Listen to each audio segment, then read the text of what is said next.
Max Verstappen finished second in Singapore. On paper, that sounds like a disappointment. But what if I told you that P2 at Marina Bay might be the most significant result Red Bull has achieved all season?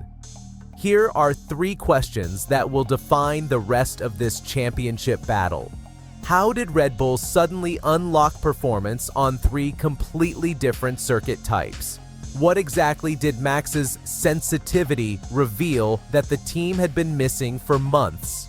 And most crucially, with Verstappen now closing the gap to the championship leaders race after race, have we been watching the turning point of the 2025 season without even realizing it? Let me walk you through what's really happening at Red Bull, because the story behind these last 3 races is far more revealing than the results themselves. Think back just 3 races ago, Monza, Baku. According to Red Bull team principal Laurent Mekies, these races were very different from what we're seeing now. The RB21 was a car trapped in its own complexity, fast in specific conditions, but unable to adapt. Max was extracting miracle performances, but even he couldn't mask the fundamental issues lurking beneath the surface. Singapore has historically been Red Bull's nightmare. It's the only venue on the current F1 calendar where Verstappen has never won. The high downforce demands of Marina Bay have exposed the RB21's weaknesses year after year. So when Red Bull arrived at the circuit, expectations were measured at best. But then something changed. From Friday practice onward, Mekies revealed that the team found the right rhythms. Not just in one session, but consistently across the entire weekend. Free practice, qualifying, race day Red Bull was suddenly competitive at a track where they should have struggled. The result? Verstappen finished just a few seconds behind race winner George Russell at Singapore, in a car that should have been nowhere near the front. But here's what makes this truly fascinating, and why those 3 questions I asked at the start matter more than you might think. The obvious explanation would be a simple upgrade package, right?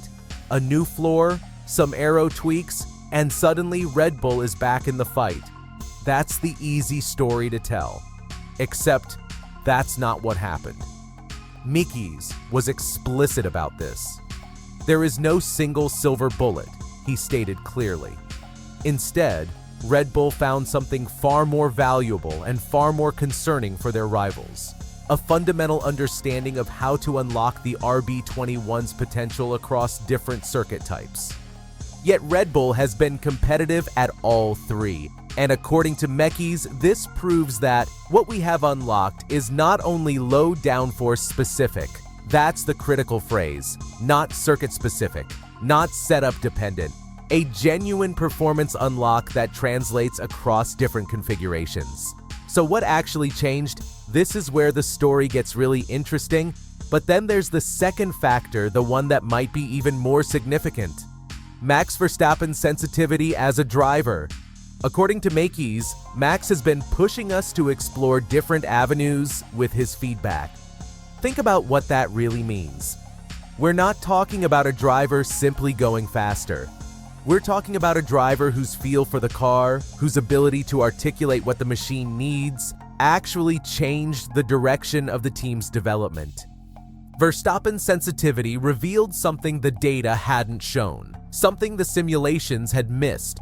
And when Red Bull finally listened when they explored the avenue Max was pointing toward, everything clicked. The timing is remarkable. Mekies described the progress over the last few weeks as quite spectacular, not gradual improvement. Spectacular. That's a team principal choosing his words carefully and still landing on spectacular to describe the transformation. Now, let's talk about what this means for the championship battle, because the implications are staggering. Max Verstappen is now 41 points behind Lando Norris and 63 points behind championship leader Oscar Piastri. Those are significant gaps, with 6 Grand Prix and 3 sprints remaining. But here's the pattern that should terrify McLaren. Verstappen has outscored both Piastri and Norris for 3 consecutive races. Not just beaten them, outscored them. While they've been fighting each other and trying to manage team dynamics, Max has been quietly, methodically closing the gap. Mackey's made the team's approach clear. We will not change our approach. We'll continue to take it race by race. We'll continue to take the learnings. That's not desperation. That's confidence. That's a team that knows they've found something real. Even more revealing is Verstappen's teammates' performance. While Max pushed Russell throughout the race and finished P2, his teammates struggled to make any notable impact. That gap, that massive performance differential within the same team, with the same car, highlights just how completely Verstappen has mastered this unlocked package. There's even a human element to this story.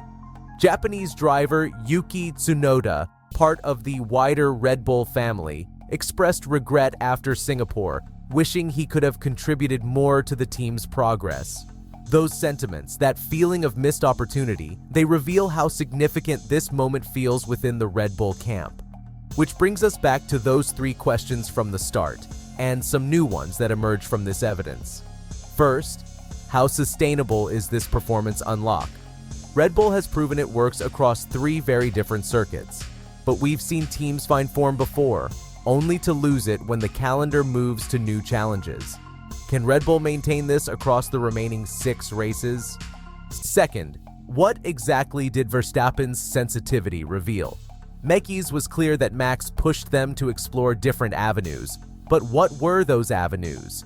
Was it suspension philosophy, ride height windows, aerodynamic balance? The specifics matter because they'll determine whether other teams can respond.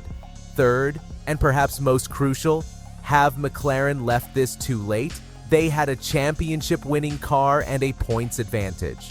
Now they're watching that advantage shrink while trying to manage 2 competitive drivers. Can they stabilize before Verstappen's momentum becomes unstoppable? And here's a question that nobody's asking yet. What happens when Red Bull brings their next update package? If they've achieved this spectacular progress just by understanding how to run the car differently, what happens when they add new parts to a package they now truly understand? The next races will be telling.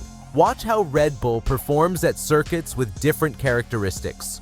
Watch whether this good flow of updates continues. Watch whether McLaren can respond, or whether they're forced to watch their advantage evaporate race by race.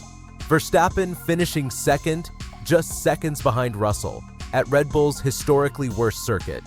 With a car that's now unlocked across different downforce levels, that's not a consolation prize. That's a warning shot. Miki said it means a lot to fight for wins at Singapore. But for McLaren, for Piastri and Norris, it might mean everything. Because if Red Bull has truly cracked the code on the RB21, if this spectacular progress continues, we might be watching the greatest championship comeback of the modern era unfold in real time. What do you think? Has Red Bull really found the answer, or will this performance peak fade as quickly as it arrived? Let me know in the comments below. And if you want to stay ahead of the story as this championship battle intensifies, hit that subscribe button. Trust me, you won't want to miss what happens next.